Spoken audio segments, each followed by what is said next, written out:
بسم اللہ الرحمن الرحیم۔ ہوائی جہاز 3000 فٹ کی بلندی پر پرواز کر رہا تھا۔ اچانک پائلٹ نے اعلان کر دیا کہ جہاز کا انجن فیل ہو چکا ہے اور 10 منٹ بعد جہاز کرش کر جائے گا۔ آپ سب سے گزارش ہے کہ کلمہ پڑھ لیں۔ یہ سن کر تمام مسافروں میں قلبیں مچ گئیں۔ ایئر ہوسٹس نے بلیک باکس اٹھایا اور جہاز کے مسافروں سے کہا، اس کالے ڈبے کو آگ نہیں لگتی۔ اگر آپ نے اپنی پمپلی مبراں کو کوئی ہدایت جاری کرنی ہے تو لکھ کر اس ڈبے میں ڈال دیں۔ ہر مسافر نے فیملی کے نام اپنا آخری پیغام لکھا، مگر حیرت انگیز طور پر ایک نوجوان جہاز کے واش روم کی طرف بھاگا۔ ایئر ہوسٹس حیران ہوئی۔ اس نوجوان کی اس حرکت پر کافی دیر بعد جب وہ واپس نہ آیا تو ایئر ہوسٹس نے جھانک کر دیکھا تو وہ حیران ہوئی، کیونکہ جہاز 3000 فٹ کی بلندی پر محو پرواز تھا۔ پرسکون اور آرام دہ فلائٹ اپنے سفر پر روانہ تھی۔ بزنس کلاس کا بااخلاق سٹاف موجود تھا اور ہر طرف خاموشی تھی۔ پہلے تو خوب گما گمی تھی، لوگ ایک دوسرے سے باتیں کر رہے تھے، اپنے حالات بیان کر رہے تھے۔ پھر جب رات کا اندھیرا چھانے لگا تو مدھم روشنی میں ہر کوئی سونے کے لیے اپنی سیٹوں کو ایڈجسٹ کر رہا تھا۔ عبداللہ کی آنکھوں میں بھی نیند کی غوندگی تھی۔ وہ سونے کی تیاری کر ہی رہا تھا کہ جہاز کو ایک زبردست جھٹکا سا لگا۔ لیٹس دوبارہ سے جل اٹھی اور ایمرجنسی سائرن کی آواز سے جہاز گونج اٹھا۔ سب مسافر ایک دوسرے سے دریافت کرنے لگے کہ خیرت تو ہے نہ، کیا ہوا؟ سب ایئر ہوسٹس پوچھنے لگے کہ کیا ہوا، ہمیں آپ کچھ بتائیں گے؟ ایئر ہوسٹس نے کہا کہ میں کپتان سے رابطے میں ہوں، وہی بتائے گا کہ جہاز کے ساتھ کیا مسئلہ پیش آیا۔ ایئر ہوسٹس نے جہاز کے پائلٹ سے رابطہ کیا۔ پائلٹ نے سب مسافروں کے سامنے اعلان کر دیا کہ جہاز کا ایک انجن فیل ہو چکا ہے اور دوسرے میں بھی کوئی خرابی معلوم ہوتی ہے۔ ہمارے اندازے کے مطابق جہاز 10 منٹ بعد کریش لینڈنگ کرے گا۔ آپ سے گزارش ہے کہ دعا مانگ لیجئے۔ یہ سن کر مسافروں کی سانسیں اوپر کے اوپر اور نیچے کے نیچے رہ گئے۔ اثر انہیں کسی بات کا ہوش تک نہیں تھا۔ کسی کو بھی موت سے پہلے مر جانے کی عکس بندی کرنی ہو تو یہ بہترین موقع تھا۔ فرط جذبات اور آگے والی سیٹ کے بزنس میں غصے سے آگ بگولا ہوئے اور چیخ کر کہنے لگے، کیا مطلب ہے؟ کیسی بکواس کر رہے ہوں کہ جہاز کرش کر جائے گا؟ کیا تم لوگ مجھے نہیں جانتے کہ میں کون ہوں؟ میرے اتنے سارے بزنس۔ ایئر ہوسٹس نے اس کی بات کاٹتے ہوئے کہا، جناب، چیخنے چلانے سے کچھ حاصل نہیں ہوگا۔ تھوڑی ہی دیر میں ہم سب میتوں میں ہی بدل جائیں گے۔ میں آپ لوگوں کے لیے ایک آخری کام کر سکتی ہوں جو میرے پاس بس میں ہے، اس کے علاوہ میں کچھ نہیں کر سکتی۔ میں بھی تم لوگوں کی طرح بے بس ہوں۔ ایئر ہوسٹس کچھ سوچتے ہوئے اندر کاک پیٹ میں داخل ہوئی اور ایک چھوٹا سا کالا ڈبہ لے کر آئی۔ تمام مسافر اس سے بڑے غور سے دیکھ رہے تھے کہ یہ کیا کرنے جا رہی ہے۔ ایئر ہوسٹس نے کہا کہ یہ ڈبہ، جس کو بلیک باکس کہا جاتا ہے، یہ ایک خاص ساخت کا ڈبہ ہے۔ آگ یا دھماکے کا اس پر کوئی اثر نہیں ہوتا۔ اگر آپ سب لوگ اپنی فیملیز یا بزنس پارٹنرز یا پھر بینکر کو کوئی آخری ہدایت جاری کرنا چاہتے ہیں یا ان کے نام کوئی خاص پیغام دینا چاہتے ہیں تو یہ کاغذ پر لکھ کر اس ڈبے میں ڈالیں۔ ملبے میں سے جب یہ بلیک باکس نکلے گا تو آپ کے گھر والوں اور رشتہ داروں تک آپ کے آخری خطوط پہنچا دیے جائیں گے۔ یہ کہہ کر ایئر ہوسٹس نے تمام مسافروں کو ایک ایک کر کے کاغذ اور قلم تان دیے۔ ہر کوئی اپنی فیملی کو آخری خط لکھ رہا تھا۔ ایک بوڑھے مسافر نے لکھنا شروع کر دیا کہ میرے بیٹے، مجھے معاف کر دینا۔ میں ساری زندگی تجھے بزنس کے طریقے پڑھاتا رہا، اس دنیا میں کیسی تیزی سے آگے بڑھنا ہے، ترقی کرنی ہے، یہ کرتا رہا، مگر افسوس کہ کبھی نماز ادا کرنے کی تلقین نہیں کی، قرآن مجید کی ایک سورت بھی پڑھنا نہ سکھائی تاکہ تو میری قبر فاتحہ ہی پڑھ لیتا۔ بیٹا، مجھے معاف کر دینا، میں تمہارا اچھا باپ ثابت نہ ہو سکا۔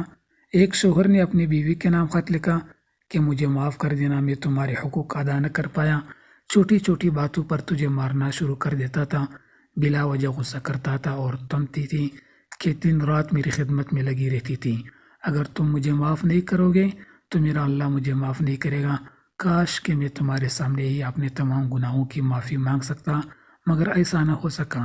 قسمت نے مجھے یہ موقع نہ دیا۔ میرے بچوں کی ٹھیک سے تربیت کرنا، انہیں اپنی طرح ایک اچھا انسان بنانا، انہیں ان کے باپ کی طرح نہ بنانا جو اپنی بیوی سے انصاف بھی نہ کروایا۔ تیسری سیٹ پر بیٹھا ایک نوجوان اپنے باپ کے نام خط لکھ رہا تھا، بابا، مجھے معاف کر دینا، آپ بار بار مجھے واپس بلاتے رہے، آپ مجھے دیکھنے، مجھ سے ملنے کے لیے بے قرار تھے، مگر میں نہ مل سکا واپس۔ مگر آج جب آپ کے لیے میں اپنے وطن واپس آ رہا تھا تو مجھے معلوم نہیں تھا کہ یہ میری زندگی کی آخری پرواز ہے، اور وہ بھی ادھوری۔ بابا مجھے معاف کر دینا اور میرے لیے مغفرت کی دعا کرنا۔ سب لوگ خط لکھنے میں مصروف تھے۔ وہ خط لکھنے میں جلدی کر رہے تھے، ان کے ہاتھ کانپ رہے تھے۔ انہیں معلوم تھا کہ ان کے پاس وقت بہت کم ہے۔ انہی مسافروں میں ایک مسافر جس کا نام عبداللہ تھا، وہ اپنی سیٹ سے اٹھا اور واش روم کی طرف بھاگنا شروع کیا۔ ایئر ہوسٹس اس نوجوان پر حیران ہوئی اور دل میں سوچنے لگی کہ اس کے پاس وقت بہت کم ہے۔ ہم سب کے پاس بہت کم وقت ہے، مگر اس مختصر وقت میں یہ واش روم کی طرف بھاگ رہا ہے۔ گھڑی کی سوئی تیزی کے ساتھ چل رہی تھی۔ جب کافی دیر تک عبداللہ واش روم سے باہر نہ آیا تو ایئر ہوسٹ اس نے اسے جھانک کر دیکھا۔ وہ اندر زار و قطار رو رہا تھا۔ وہ کسی کے سامنے رونا نہیں چاہتا تھا، اکیلے میں ہی رونا چاہتا تھا۔ عبداللہ واپس آیا، اپنے آنسو صاف کیے اور اپنی سیٹ پر بیٹھ گیا۔ عبداللہ پہلے تو حیران ہوا کہ کوئی اپنے bank, insurance agent, business partners یا پھر سیاسی لیڈر کو خط کیوں نہیں لکھ رہا، مگر پھر اس نے سوچا کہ ابھی حیران ہونے کا وقت نہیں ہے اور پھر جلدی سے اپنا خط شروع کر دیا۔ گھڑی پر وقت در وقت دیکھا تو جلدی سے گزرتا جا رہا تھا۔ ان تمام اعلانات اور حیرانگی میں 2 منٹ تو ویسے بھی گزر چکے تھے اور باقی صرف 8 منٹ بچے تھے۔ عبداللہ نے اپنا خط شروع کر دیا۔ اے میرے پیارے اللہ سائیں، میں اس لمحے سے صرف آپ کے نام ہی خط لکھنا چاہتا ہوں۔ ملاقات کا وقت بہت قریب ہے۔ ہمارے ہاں یہ رواج پایا جاتا ہے کہ جب کوئی چھوٹا کسی بڑے سے ملنے کے لیے جاتا ہے تو کوئی تحفہ، کوئی نذرانہ، کوئی ہدیہ ساتھ ضرور لے کر جاتا ہے۔ آپ بڑے ہیں، بے نیاز ہیں، آپ کو کسی تحفے یا ہدیے کی کیا ضرورت، مگر میں بندہ ہونے کی حیثیت سے کچھ تو پیش کروں۔ آج اپنی 40 سالہ زندگی کو پیچھے مڑ کر دیکھتا ہوں تو کوئی بھی ایسی چیز نظر نہیں آتی جو آپ کو پیش کروں یا آپ کو پیش کرنے کے لائق ہوں۔ ساری زندگی یوں ہی ضائع کرتی۔ دل میں یہ خیال ضرور آتا تھا کہ اللہ کے آگے جھک جا، اس پاک ذات کے آگے سجدہ کر جس نے تجھے پیدا کیا، ان نعمتوں کا شکر ادا کر جو نعمتیں اس نے تجھے عطا کی۔ مگر شیطان پھر میرے دماغ میں یہ خیال لاتا کہ ابھی بہت وقت پڑا ہے، کوئی روزہ، کوئی نماز، کوئی عبادت، کوئی سجدہ، کچھ بھی اس قابل نہیں۔ ساری کی ساری زندگی سوتے میں گزار دی۔ 40 سے 12 سال تو حقیقتاً سوتا ہی رہا۔ 10 سال بچپن اور پڑھنے میں گزار دے اور تقریباً 8 سال روزی روٹی کی تلاش میں گزار دیے اور رہا، اور باقی چند سال انہیں فضول کاموں میں، کبھی کسی کی غیبت میں تو کبھی جھوٹ بولنے میں گزار دیے۔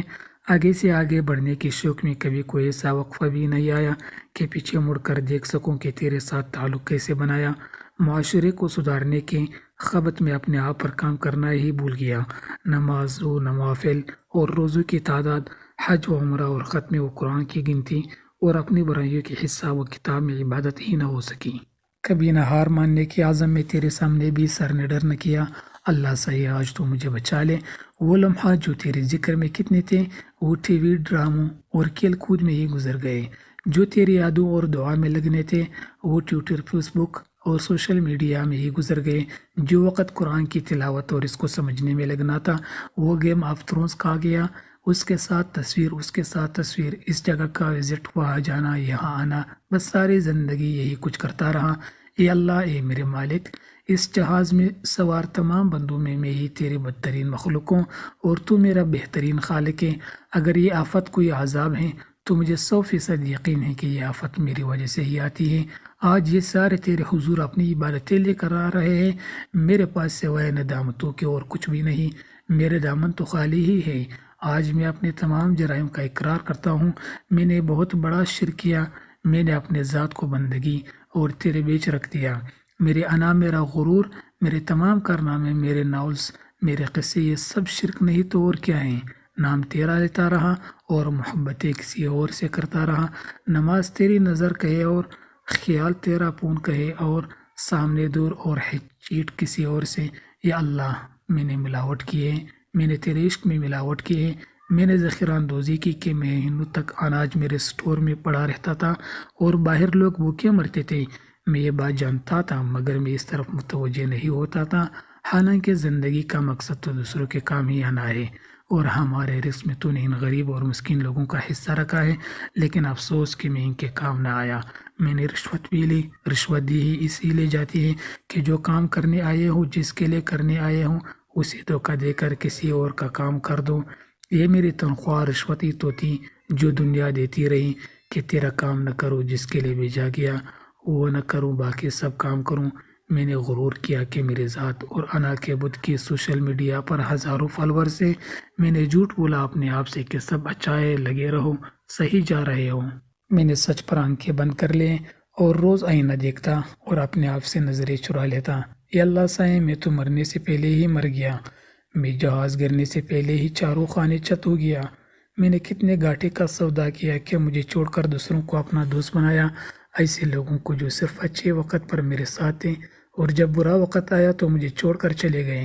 بے شک تیرا فضل کسی وجہ کا محتاج نہیں۔ بڑوں کی یہی شان ہوتی ہے کہ جب وہ کسی چھوٹے پر اپنی گرفت مضبوط کر لیتے ہیں اور جب انہیں پتہ چل جاتا ہے کہ یہ کمزور ہیں، مزید گرفت ڈالی تو مر جائے گا تو وہ چھوڑ دیتے ہیں۔ میں اپنے جرم کا اقرار کرتا ہوں، تیری رحمت سے بڑھ کر کوئی چیز نہیں، تیری دسترس سے باہر میرا کوئی عمل نہیں، میرا کوئی گناہ نہیں، تیرا فضل سے سوا کوئی نافرمانی نہیں، اور تیرے پونچھ سے دور میری کوئی دعا نہیں۔ اے سمیع البصیر، میری زندگی کا آخری منٹ بچا ہے، میں ایسا ہے بس ہوں کہ کچھ بھی بس میں نہیں کر سکتا۔ اسی بے بسی لاچاری اور بیچارگی کے صدقے مجھے بخش دیں میرے پیارے ہم سفر۔ اب میں چلتا ہوں، میرے بچوں کا خیال رکھنا، انہیں اچھا عبداللہ بنانا۔ Sir are you okay? Air hostess نے عبداللہ کو گہری نیند سے جگایا۔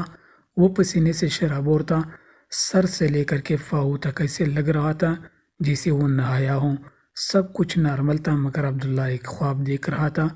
ایسے ہم سب بھی آج اپنا آخری خط لکھتے ہیں کہ زندگی کا خط درست ہو سکے تو اکیلا ہے اور بند ہے کمرہ، اب تو چہرہ اتار کے رکھ دیں۔ دوستوں، اگر آپ کو ویڈیو اچھی لگی ہے تو دوسروں کی بھلائی کے لیے ضرور شیئر کریں، اور اگر آپ ہمارے چینل پر نئے ہو تو چینل کو بھی ضرور سبسکرائب کر دیجیے گا اور گھنٹی پر کلک کر کے آل کو پریس کریں، اور آخر میں ویڈیو کو لازماً لائک اور شیئر کریں، اور یہ بھی سنیں کہ کمنٹ باکس میں ضرور اللہ جل جلالہ اور محمد صلی اللہ علیہ